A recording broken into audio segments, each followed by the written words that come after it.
आनंद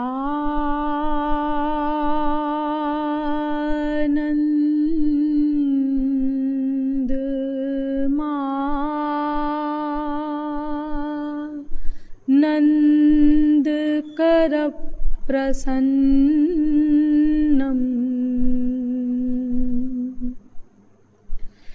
प्रेम स्वरूपम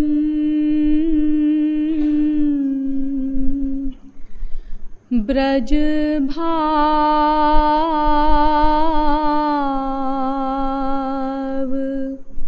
युक्तम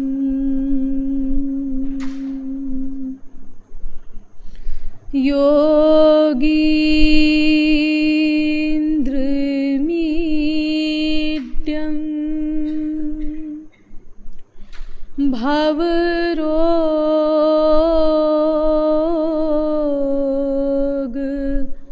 वैद्यं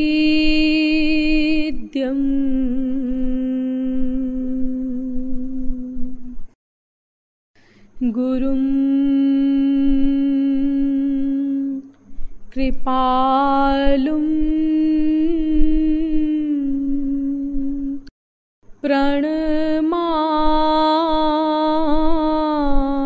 प्रणमामि नित्यम्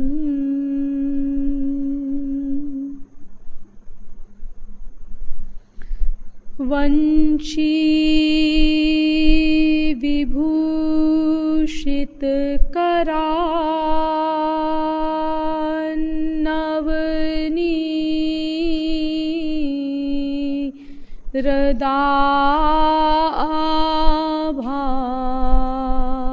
विभूषितकरान्नवनीरदाभात् पीताम्बरा दरुणबिम्बफला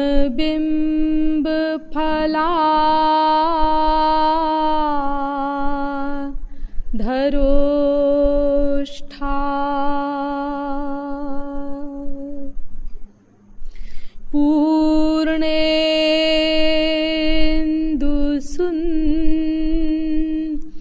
पूर्णेन्दुसुन्दरमुखा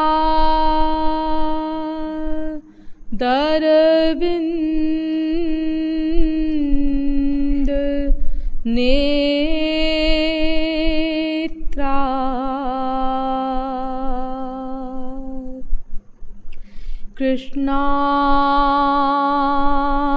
कृष्णात् परं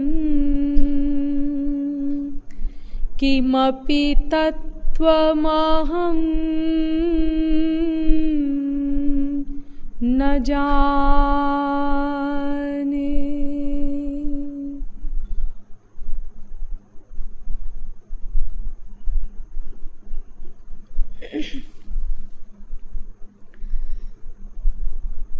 जिज्ञासु जीवात्माओं, दैनिक नियमानुसार पहले कुछ देर श्री हरिनाम संकीर्तन कर लीजिए, पश्चात विषय प्रारंभ किया जाएगा।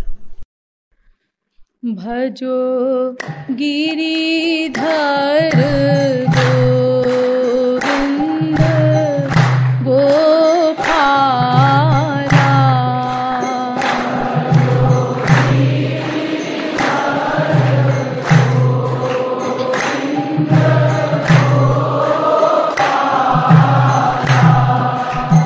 भजो गिरिधर गोविंद गोपाला,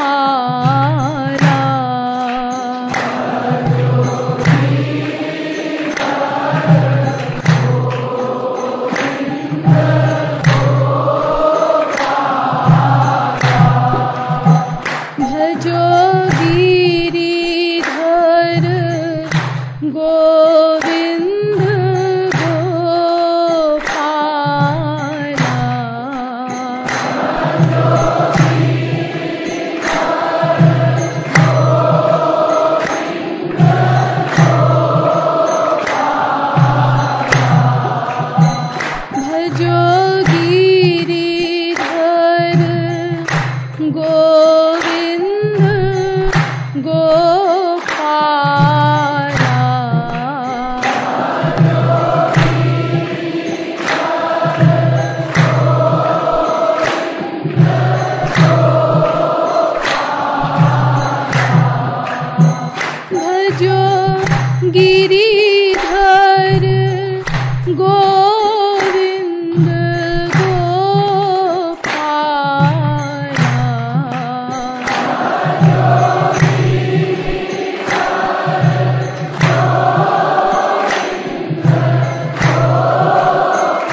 बोलिए वृंदावन बिहारी लाल की, श्रीमद सतगुरु सरकार की।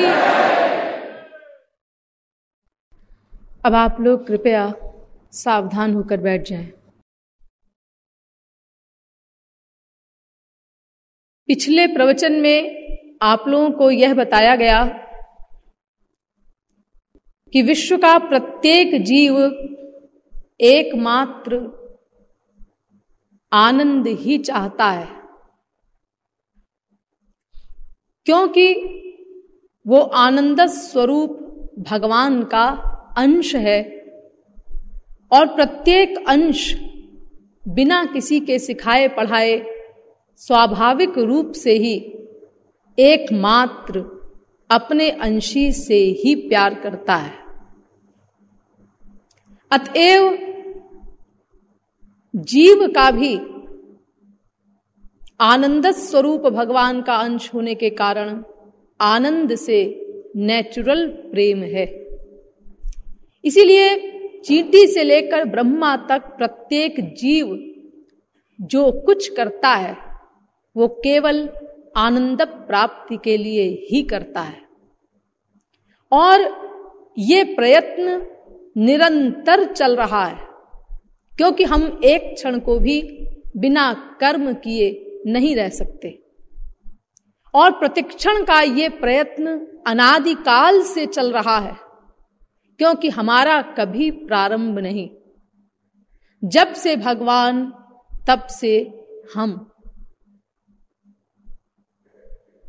यूं समझिए कि कस्येदम गृहम यस्येयम स्त्री, कस्येयम स्त्री यस्येदम गृहम। ये किसकी स्त्री है? जिसका ये घर है। ये किसका घर है? जिसकी ये स्त्री है। यानी आपसे कोई पूछे आप कब से हैं, तो सीधा सा उत्तर है जब से भगवान। फिर वो पूछे कि भगवान कब से है? जब से हम हैं। अगर वो आगे पूछे कि आप और भगवान दोनों कब से हैं, तो उत्तर है कि हम और भगवान दोनों तब से हैं जब से कब भी नहीं था। क्योंकि अक्षरात् संजायते कालः, काल की उत्पत्ति तो बाद में होती है। अतएव काल हमारा निर्णय नहीं कर सकता। तो हम अनादि हैं, इसीलिए अनादि काल से निरंतर इस आनंद की खोज कर रहे हैं। अब इसके आगे चलिए। प्रश्न यह है कि जिस आनंद की खोज हम अनादि काल से निरंतर कर रहे हैं, क्या वो आनंद हमें अभी तक मिला है? कुछ लोग सोचते हैं कि हां मिला तो है, मिला है। आपको अभी तक जो कुछ मिला है वो क्या है, ये तो मैं भविष्य में डिटेल में बताऊंगी। अभी केवल इतना समझ लीजिए कि जो कुछ मिला है वो आनंद नहीं है। फिर कुछ भोले लोग कहेंगे कि आनंद तो है, छोटा आनंद होगा, आपका भगवान वाला आनंद बड़ा आनंद होगा और हमें जो कुछ मिला है वो छोटा आनंद होगा, लेकिन मिला तो है। तो ऐसा सोचना या ऐसा बोलना ये भोलापन है। क्यों? इसीलिए कि आनंद कभी भी छोटा नहीं हुआ करता। वेद कहता है यो वै भूमा तत्सुखम, जो अनंत मात्रा का हो, अनलिमिटेड हो, असीम हो, उसी को सुख कहते हैं, आनंद कहते हैं। भूमैव सुखम। फिर कहता है वेद आनंद अनंत मात्रा का ही होता है। जिसकी सीमा आ जाए, लिमिट आ जाए, वो आनंद कहा ही नहीं जा सकता। और दूसरी बात, वो जो आनंद होता है वो एक बार अगर किसी को मिल जाए तो अनंत काल तक फिर उसका कभी वियोग नहीं हो सकता। एक बार मिला तो बस सदा को मिल गया। अब फिर अनंत काल तक कभी उसके ऊपर दुख हावी नहीं हो सकता, दुख का लवलेश भी हावी नहीं हो सकता। इमर्सन एक फिलोसोफर हुआ है, उसने भी कहा है, every sweet has its sour but the bliss of realisation is above it. The beauty of spiritual bliss can never be adulterated with even the least trace of misery. यानी आनंद के ऊपर दुख का लवलेश भी हावी नहीं हो सकता। क्यों? इसका भी विज्ञान है, उसे थोड़ा समझ लीजिए। देखिए, मैंने आपको बताया था कि ये जो आनंद है ये ईश्वर का पर्यायवाची है। ईश्वर को ही आनंद कहते हैं, आनंद को ही ईश्वर कहते हैं। एक ही पर्सनैलिटी के दो नाम हैं, चाहे उसको आनंद कहो चाहे उसको ईश्वर कहो। आनंद एवाधस्तात्, आनंद उपरिष्टात्, आनंद पुरस्तात्, आनंद पश्चात्, आनंद उत्तरतः, आनंदो दक्षिणतः, आनंद एवेदग्वम सर्वम। वेद कहता है कि जिसके नीचे आनंद, ऊपर आनंद, सामने आनंद, पीछे आनंद, भीतर आनंद, बाहर आनंद, पूरब आनंद, पश्चिम आनंद, उत्तर आनंद, दक्षिण आनंद, सर्वत्र आनंद ही आनंद भरा हुआ है लबालब। उसी आनंद सिंधु को ही भगवान कहते हैं। जो आनंद सिंधु सुख राशि, सी करते त्रैलोक्य उपासी, सो सुख धाम राम अस नामा, अखिल लोक दायक विश्रामा। यानी सुख का ही दूसरा नाम राम, भगवान। तो ये आनंद ईश्वर का पर्यायवाची है। हाँ, इसी प्रकार प्रकाश ये भी ईश्वर का पर्यायवाची है। वेदाहमेतम पुरुषम महांत मादित्य वर्णम तमसः परस्तात्, वेद कहता है अंधकार से परे प्रकाश स्वरूप है वो भगवान। तो ईश्वर, प्रकाश और आनंद ये तीनों पर्यायवाची। अब ईश्वर का विरोधी तत्व क्या है? ईश्वर का विरोधी तत्व है माया। और माया का पर्यायवाची क्या है? दुख, अंधकार। माया को अंधकार कहा गया है। ईश्वर प्रकाश है और माया उसकी विरोधी चीज है। तो नेचुरली माया जो है वो अंधकार है। इसी प्रकार ईश्वर का पर्यायवाची आनंद है, तो आनंद का विरोधी तत्व दुख है। तो दुख, अंधकार ये माया की प्रॉपर्टीज हैं, माया के पर्याय हैं। और प्रकाश और आनंद ये भगवान के पर्यायवाची हैं। तो देखो, ईश्वर के ऊपर माया का अधिकार नहीं हो सकता। कठिन नहीं, असंभव है। अनंत काल तक असंभव है, त्रिकाल में असंभव है। क्यों? इसीलिए कि नंबर 1, ये माया ईश्वर की शक्ति है, भगवान की शक्ति है ये। मायाम तु प्रकृतिम विद्यान मायिनम तु महेश्वरम। श्वेताश्वतरोपनिषद 4 अध्याय का 10वां मंत्र। ये माया भगवान की शक्ति है, इसके शक्तिमान भगवान है। परास्य शक्तिर्विविधैव श्रूयते स्वाभाविकी ज्ञान बल क्रिया च, वेद कहता है। और ये कोई काल्पनिक शक्ति नहीं है भगवान की, स्वाभाविक शक्तियां हैं भगवान की जितनी भी है, सदा से हैं, उनके साथ सदा रहेंगी। नेचुरल शक्तियां हैं ये सब की सब। सेयम भगवतो माया यन्न ये न विरुध्यते, भागवत भी कहती है, 3 स्कंद के 7वें अध्याय का 9वां श्लोक। ये माया भगवान की शक्ति है। दैवी ह्येषा गुणमयी मम माया दुरत्यया, गीता में भगवान कह रहे हैं स्वयं, ये मेरी शक्ति है, ये माया मेरी माया है। 7वें अध्याय का 14वां श्लोक। सोदासी रघुवीर की, भगवान की शक्ति है ये माया। मायाधीश ज्ञान गुण धामु, रामचरितमानस। भगवान माया के ऊपर शासन करने वाले हैं, माया के अध्यक्ष हैं।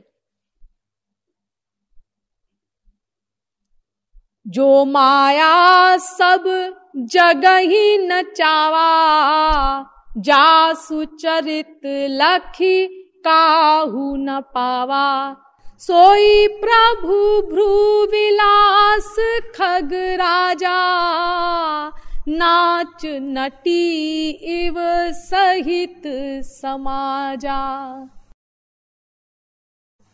यानी भगवान के अंडर में है माया पूरी तरह से, उनकी भौं देखा करती है।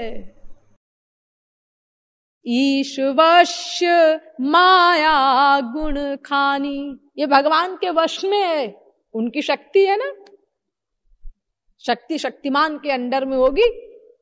दूसरी बात ये कि ये माया जो शक्ति है ये जड़ शक्ति है भगवान की, जड़। जैसे ये रूमाल है जड़, अब ये जड़ चीज जो है ये तो कुछ कर ही नहीं सकती। हाँ, ये क्या करेगी? इसमें कोई चेतना नहीं, कोई इंद्रियां नहीं, मन नहीं, बुद्धि नहीं, आत्मा नहीं। और फिर इंद्रिय मन बुद्धि भी जड़ है, वो तो आत्मा की चैतन्यता को प्राप्त करके इंद्रिय मन बुद्धि चैतन्यवत वर्क करते। तो जैसे ये रूमाल है, कपड़ा है, जैसे ये माइक है, जैसे ये तखत है, ऐसे ही ये जड़ चीज है माया, जड़ शक्ति है। गीता में आप लोगों ने पढ़ा होगा, भगवान ने कहा है, भूमिरापो नलो वायु खम मनो बुद्धिरेवच अहंकार इतीयम में भिन्ना प्रकृतिरष्टधा अपरे यमितस्त्वन्याम प्रकृतिम विद्धि में पराम जीवभूताम महाबाहो ययेदम धार्यते जगत। 7वें स्कंद का 7वें अध्याय का 4था एवं 5वां श्लोक। भगवान कहते हैं कि मेरी 2 प्रकृति बताई है भगवान ने इन 2 श्लोकों में अपनी, एक अपरा प्रकृति और एक परा प्रकृति। अपरा प्रकृति माने माया और परा प्रकृति माने जीव। तो ये माया को अपरा क्यों कहा भगवान ने? तो इसका विश्वनाथ चक्रवर्ती जी ने भाष्य किया है, उसमें बताया है कि इयम प्रकृतिर बहिरंगा शक्ति अपरा अनुत्कृष्टा जड़त्वात् इतोन्याम प्रकृतिम तटस्थाम जीवभूताम परामुत्कृष्टाम विद्धि चैतन्यात्। यानी जीव को जो परा कहा है, तो परा माने श्रेष्ठ प्रकृति। वो क्यों कहा है? क्योंकि जीव चैतन्य है, चेतन शक्ति है ये। और जो माया को अपरा कहा है, तो अपरा का मतलब निकृष्टा, अनुत्कृष्टा। आदि जगतगुरु शंकराचार्य ने भी इसका अर्थ किया है निकृष्टा, यानी ये माया निकृष्ट शक्ति है। तो ये क्यों कहा अनुत्कृष्टा, निकृष्टा? तो विश्वनाथ चक्रवर्ती जी लिखते हैं कि जड़त्वात्, ये माया जड़ शक्ति है ना भगवान की, इसीलिए ये निकृष्ट है। और जीव ये चेतन शक्ति है, इसीलिए ये उत्कृष्ट है। श्रेष्ठ है। तो देखिए माया जो है ये जड़ शक्ति है। तो जब जड़ शक्ति है तो ये कुछ कर ही नहीं सकती। हाँ, लेकिन ये कमाल तो बहुत अधिक करती है। ज्ञानिनाम अपि चेतांसि देवी भगवती ही सा बलादा कृष्य मोहाय महामाया प्रयच्छति। मार्कंडेय पुराण। बड़े बड़े ज्ञानियों को नचा डालती है, उनकी नाक में दम कर देती है ये माया। तो अगर ये जड़ है इस कपड़े की तरह, इस फूल की तरह, तो ये ऐसा कमाल कैसे कर लेती है? तो हां, जासु सत्यता ते जड़ माया भास सत्य इव सहित सहाया।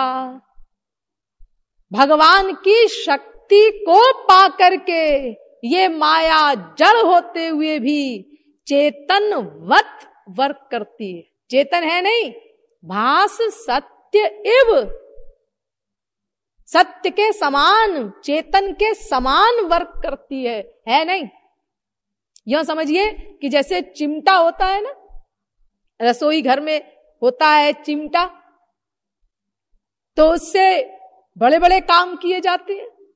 गरम गरम तवा उठाया, नीचे रख दिया, रोटी सेक रहा है आंच के ऊपर, अंगारे एक अंगीठी से निकाल करके दूसरी अंगीठी में रख दिए, दहकते हुए अंगारे, बड़े बड़े कमाल कर रहा है चिमटा। लेकिन चिमटे की परिभाषा क्या है? जड़, नथिंग, कुछ नहीं कर सकता वो, जड़ चीज है वो। जहां डाल दो पड़ा है, पड़ा रहेगा। तो फिर ये सब कमाल कैसे कर रहा है चिमटा? ये हाथ की शक्ति को प्राप्त करके कर रहा है। हाथ ने पकड़ा चिमटे को, तो हाथ की शक्ति चिमटे में प्लस हुई, तब वो चिमटा चेतन के समान वर्क कर रहा है। अगर हाथ अपनी शक्ति माइनस कर दे तो चिमटे की परिभाषा क्या बनेगी? जड़, नथिंग। उसका ओरिजिनल रूप वही है, कुछ नहीं कर सकता वो। ऐसे ही उसी चिमटे की तरह ये माया भगवान की जड़ शक्ति है। भगवान इसके गवर्नर हैं, अपनी पावर प्लस करते हैं माया में, तब माया वर्क करती है। तो देखो, वो जो चिमटा जिस हाथ की शक्ति को पा करके सबको पकड़ रहा है, क्या चिमटा उस हाथ को पकड़ सकता है? ध्यान दीजिए, हाथ अपनी शक्ति दे रहा है तो चिमटा चीजों को पकड़ रहा है, वस्तुओं को पकड़ रहा है। तो क्या चिमटा उस हाथ को पकड़ सकता है जिस हाथ की शक्ति को पाकर चिमटा वर्क कर रहा है? नहीं, असंभव। तो ऐसे ही ये माया उस चिमटे की तरह जड़ शक्ति है जो भगवान की शक्ति को पा करके वर्क करती है। तो ये भगवान के ऊपर कैसे हावी हो सकती है? असंभव है। इसीलिए माया कभी भगवान के ऊपर हावी नहीं हो सकती। अरे हावी होने की कौन कहे, सामने नहीं खड़ी हो सकती। विलज्जमानयात् यस्य स्थातुमीक्षा पथे मुया। भागवत दूसरे स्कंद के 5वें अध्याय का 13वां श्लोक। सामने नहीं खड़ी हो सकती माया भगवान के। तो देखिए, ईश्वर के ऊपर माया का अधिकार नहीं हो सकता जिस प्रकार, तो ऐसे ही ईश्वर का पर्यायवाची है आनंद। तो आनंद के ऊपर उसके विरोधी तत्व दुख का अधिकार अनंत काल तक नहीं हो सकता। इसी प्रकार प्रकाश के ऊपर अंधकार का अधिकार अनंत काल तक नहीं हो सकता, क्योंकि प्रकाश और आनंद ये ईश्वर से संबंध रखते हैं। तो जैसे ईश्वर पर उसके विरोधी तत्व का माया का अधिकार असंभव है, ऐसे ही आनंद पर उसके विरोधी तत्व दुख का अधिकार नहीं हो सकता, प्रकाश पर उसके विरोधी तत्व अंधकार का अधिकार नहीं हो सकता। इसीलिए वास्तविक आनंद किसे कहते हैं? जो एक बार अगर मिल जाए तो अनंत काल तक फिर कभी छिन न सके, जिस पर अनंत काल तक कभी दुख न आ सके, उसे आनंद कहते हैं। वैसे आनंद भी शास्त्रों में 4 प्रकार का बताया गया है। सात्विकम सुखमात्मोत्थम विषयोत्थम तु राजसम तामसम मोहदैन्योत्थम निर्गुणम मदपाश्रयम। भागवत 11वें स्कंद के 25वें अध्याय का 29वां श्लोक। भगवान कहते हैं 4 प्रकार का सुख होता है, एक सात्विक, एक राजस, एक तामस और एक निर्गुण। तो सात्विक सुख किसे कहते हैं? ये आत्मा का सुख होता है, यानी उसको ये बोध हो जाए कि मैं शरीर नहीं हूं, आत्मा हूं, अपने को आत्मा रियलाइज करे और सदा आत्मा के ही सुख में लीन रहे, उसे सात्विक सुख कहते हैं। ये ज्ञानी लोग होते हैं। आत्मा का सुख बहुत बड़ा होता है, उसका एक आभास आप लोगों को मिलता है जब गहरी नींद में सोते हैं आप, जब स्वप्न भी नहीं देखते, उस समय जो सुख मिलता है वो कितना बड़ा होता है कि बगल में लेटा हुआ बेटा मर गया, भाड़ में जाए मरे, हम अपना आनंद में सो रहे हैं। चोर आए, सब सामान बांध करके ले गए, ले जाए, हम अपना आनंद में लीन हैं आत्मा के। ये असली नहीं है, एक आभास है। ये आत्मा का सुख है, इसको सात्विक सुख कहते हैं। और राजस सुख जो होता है ये सांसारिक विषयों से प्राप्त होता है। स्त्री, पति, बाप, बेटा, रसगुल्ला आदि से जो सुख मिलता है ये राजस सुख कहलाता है। और जो तामस सुख होता है ये अज्ञान जन्य होता है। शराब पी रहे हैं, नशे में हैं, इन सब क्रियाओं के द्वारा जो सुख मिलता है उसको तामस सुख कहते हैं। और जो निर्गुण सुख होता है ये अलौकिक सुख होता है, ये ईश्वर का सुख होता है, भगवदीय सुख होता है। इसी प्रकार श्रद्धा भी 4 प्रकार की होती है। सात्विकी, राजसी, तामसी, निर्गुणा, ये 4 प्रकार की होती है। सात्विक्याध्यात्मिकी श्रद्धा मत सेवायाम तु निर्गुणा। भागवत, सात्विकी श्रद्धा क्या होती है? जो आत्मा के ज्ञान में विश्वास करे, बस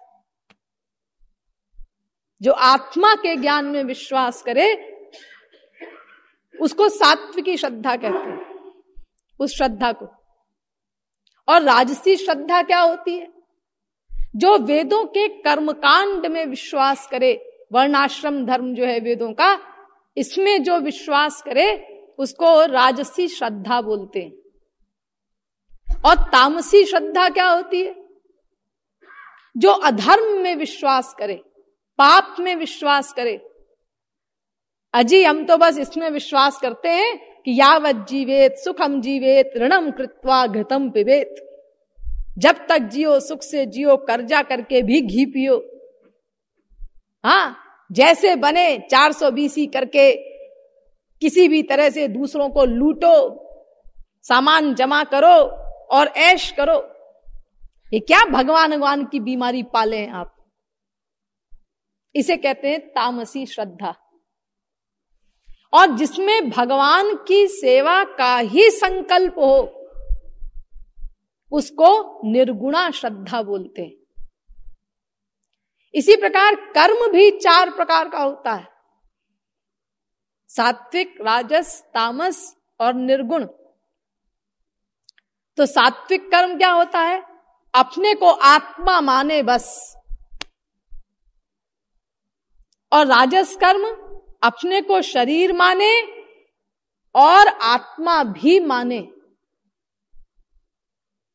ये राजस है। और अपने को केवल शरीर माने, ये तामस कर्म है।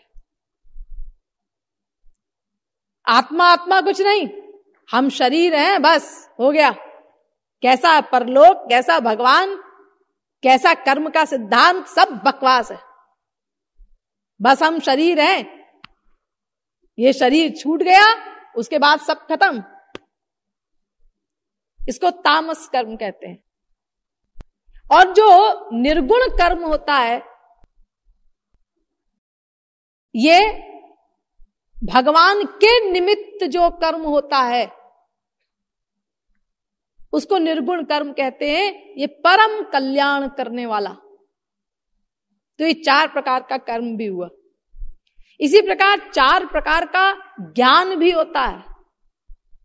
कैवल्यम सात्विकम ज्ञानम रजो वैकल्पिकम च यत् प्राकृतम तामसम ज्ञानम मन्निष्ठम निर्गुणम स्मृतम। भागवत। सात्विक ज्ञान क्या होता है? वो संसार से अलग हो गया, अपने को आत्मा मान बैठा। इतनी ऊंची स्थिति हो गई उसकी। ये सात्विक ज्ञान है। लेकिन इसमें माया नहीं गई, आनंद भी नहीं मिला, बीच में है अभी। लेकिन इतनी ऊंची स्थिति हो गई।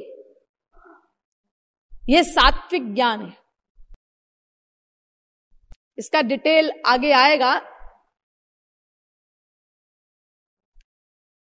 और राजस ज्ञान जो होता है, इसमें मिक्सचर होता है। और तामस ज्ञान क्या होता है?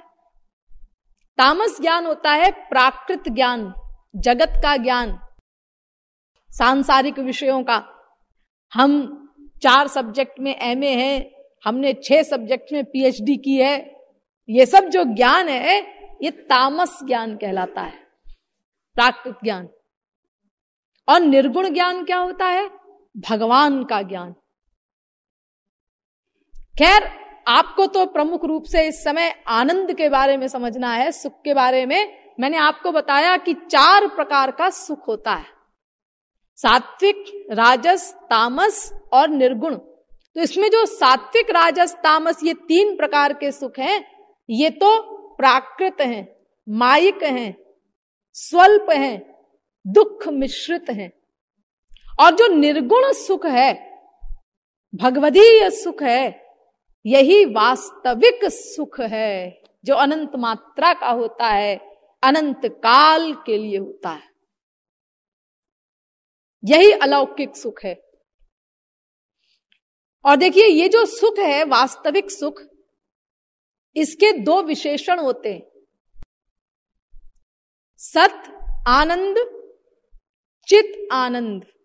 संसार में भी होता है ना, जैसे विशेषण और विशेष। ये नीला कमल है, ये लाल कमल है। जो कोई विशेषण है ना, कमल का लाल, नीला। तो ऐसे ही जो आनंद होता है, भगवदीय वास्तविक आनंद, इसके 2 विशेषण होते हैं, सत आनंद, चित आनंद। तो इस सत माने क्या होता है? पहला विशेषण सत। सत का मतलब भगवान का जो आनंद होता है, ये नित्य रहता है। ये मैंने अभी आपको बताया ही, इसकी साइंस। ये सदा रहता है। संसार का जो आनंद होता है, ये तो परिवर्तनशील है। अभी आनंद मिला हमको, फिर नॉर्मल हो गए, फिर उसी वस्तु से दुख मिलने लगा। हाँ, उसी बाप से, उसी माँ से, उसी स्त्री से, उसी पति से, उसी बेटे से, उसी रसगुल्ले से दुख मिलना शुरू हो गया। यानी आनंद मिला, फिर उसके बाद वो कम हुआ, फिर और कम, फिर और कम, फिर और कम, फिर खत्म। मैंने आपको बताया था ना, 4 दिन बाद बच्चा मिला, माँ ने उसको चिपटाया बड़ी जोर से, सुख मिला। लेकिन दूसरे मिनट कम, फिर और कम, फिर और कम, 5 मिनट बाद बच्चे को अलग कर दिया, विरक्ति हो गई उस। इसी प्रकार हर एक के साथ होता है। ये क्या नाटक है जी, ये क्या हो गया, पता नहीं ये क्या होता है, लेकिन ऐसा होता है। तो ये संसार का सुख है। लेकिन जो ईश्वरीय सुख होता है, जिसकी यहां मीमांसा की जा रही है, वो ऐसा नहीं होता। वो सदा रहता है, नित्य रहता है, और उतना ही रहे ऐसा नहीं, प्रतिक्षण बढ़ता जाता है। गुण रहितम कामना रहितम प्रतिक्षण वर्धमानम अविच्छिन्नम सूक्ष्मतरम, नारद भक्ति सूत्र कह रहा है। वो प्रतिक्षण बढ़ता जाता है ईश्वरीय आनंद, भगवान का आनंद। भगवान के रूप में, सौंदर्य में इतना आनंद है कि एक बार देखा उनको किसी ने, ब्रह्मलीन परमहंस ने भी, और वो अपने आप को भूल गया। अरे हम लोग देखेंगे तो हमारे ऊपर नहीं असर पड़ेगा, क्योंकि हम अधिकारी नहीं है। लेकिन जो अधिकारी हैं, जिनका अंतःकरण शुद्ध है, जिनके पास दिव्य दृष्टि है, एक झलक देखी कि हालत खराब हो गई। मूर्ति मधुर मनोहर देखी, भयउ विदेह विदेह विसेखी। इन्हीं विलोकत अति अनुरागा, बरबस ब्रह्म सुख ही मन त्यागा। यानी वो जो समाधि थी, वो जो निर्गुण निर्विशेष निराकार ब्रह्म का आनंद था, वो गया, खो गया, डूब गया उस प्रेम आनंद में। इतना आनंद है, लेकिन वो आनंद उतना का उतना नहीं रहता, नित्य नवायमान है, प्रतिक्षण वर्धमान है। हमारे श्री महाराज जी ने एक पद लिखा है, अनुपम रूप नीलमणि कोरी, अनुपम रूप उर्धरि कर करी, हाय गिरत सोई। उर्धरि कर करी, हाय गिरत सोई। लखत बार एक भूले हूँ जोरी, अनुपम रूप नीलमणि कोरी, अनुपम रूप।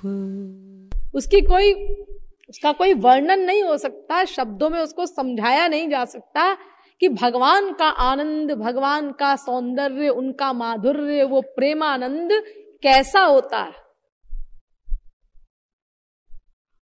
अनंत मात्रा का होता है।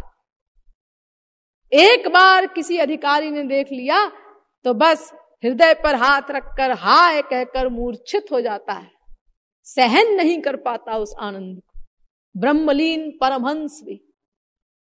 और देखिए, संसार में तो जो रूप होता है किसी का, तो किसी का एक अंग बड़ा सुंदर होता है, किसी का कोई अंग सुंदर है, किसी का कोई अंग सुंदर है। अब भगवान के रूप में क्या खास बात है? प्रति अंगन छवि कोटि अनंगनी। हर अंग इतना सुंदर है कि अनंत कोटि कामदेवों का सौंदर्य न्यौछावर किया जा सकता है भगवान के एक एक अंग के सौंदर्य पर। प्रति अंगन छवि कोटि अनंगनी प्रति अंगानी छवि कोटि अनंगनी सुषमा सुधा सार रस बोरी अनुपम रूप नीलमणि कोरी अनुपम रूप। और क्या विशेषता है उसमें? आप जिस अंग को देखेंगे भगवान के, वो अंग आपको बाकी अंगों से अधिक सुंदर दिखाई देगा। हाँ, अभी आपने भगवान के चरण देखे, चरणों पे दृष्टि गई, अरे इतने सुंदर चरण हैं, इससे सुंदर तो कुछ हो ही नहीं सकता। लेकिन उसके बाद हाथों पे दृष्टि चली गई, अरे नहीं, हाथ तो चरणों से भी अधिक सुंदर है। उसके बाद फिर वापस चरण पे दृष्टि चली गई, नहीं नहीं, चरण बहुत अधिक सुंदर है। फिर उसके बाद आंखों पे दृष्टि चली गई, नहीं नहीं, आंखें तो सबसे अधिक सुंदर है। फिर हाथ पे दृष्टि चली गई, नहीं नहीं, हाथ सबसे अधिक सुंदर है। यानी हर अंग का सौंदर्य एक से एक बढ़कर के है। तो जिनहीन अंगनी नैनन नीरखत, जिनहीन अंगनी नैनन नीरखत, तिनहीन कहाँ कहाँ सरस बड़ोरी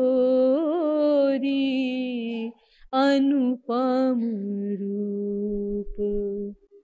और भगवान के एक अंग को भी कोई लगातार देखे, न निगाह डाले दूसरे अंग पर, तो भी सदा तड़पता ही रहेगा उसको देखने के लिए। यानी भगवान के सौंदर्य में यह खास बात है कि वेद कहता है, यह पूर्वाय वेद से नबीयसे सुमज्जानये विष्णवे ददाशति। यानी वो नित नवायमान है। अभी हमने देखा, फिर आंख बंद की, फिर देखा, अरे बढ़ गया सौंदर्य, फिर आंख बंद की, फिर देखा, फिर बढ़ा दिया भगवान ने सौंदर्य, अनंत अनंत मात्रा का बढ़ता जा रहा है। तो परिणाम क्या होता है कि देखने वाला लगातार देख करके भी तड़पता रहता है। लगातार देख रहा है भगवान को, लेकिन तड़प रहा है, क्योंकि उसकी प्यास बुझती नहीं।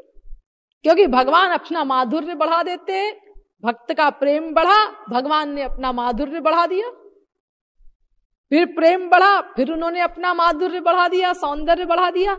इसीलिए वो हमेशा बेचारा तड़पता ही रहता है, उसको कभी तृप्ति होती ही नहीं। ऐसा सौंदर्य है भगवान का।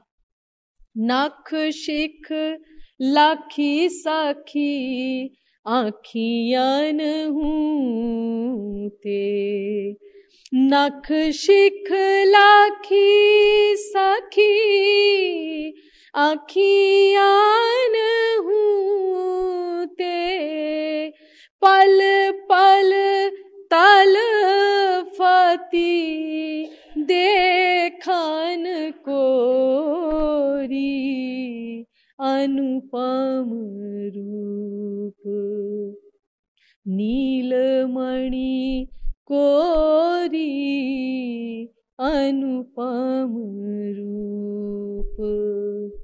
अंत में श्री महाराज जी कहते हैं, ये तो मैंने थोड़ा बहुत आइडिया देने के लिए लिख दिया है, वास्तव में तो जो भगवान का प्रतिक्षण वर्धमान सौंदर्य है, माधुर्य है, आनंद है, प्रेमानंद है, उसको उसके बारे में कुछ भी बताना शब्दों में वो उसी प्रकार असंभव है, जैसे करोड़ों प्रयत्न करके भी समुद्र को घड़े में भरना असंभव है।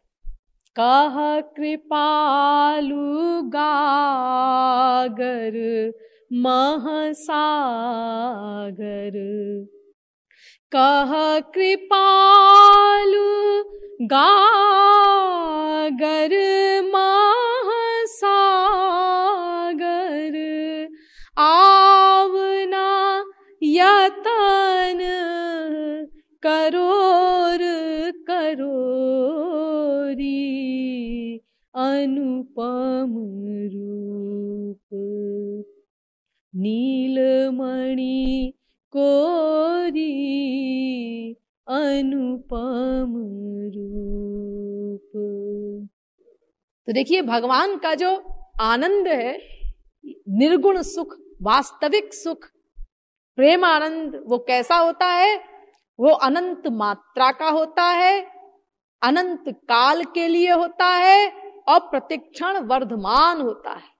यानी उस वास्तविक सुख का एक विशेषण है सत, यानी वो नित्य रहता है और प्रतिक्षण बढ़ता जाता है।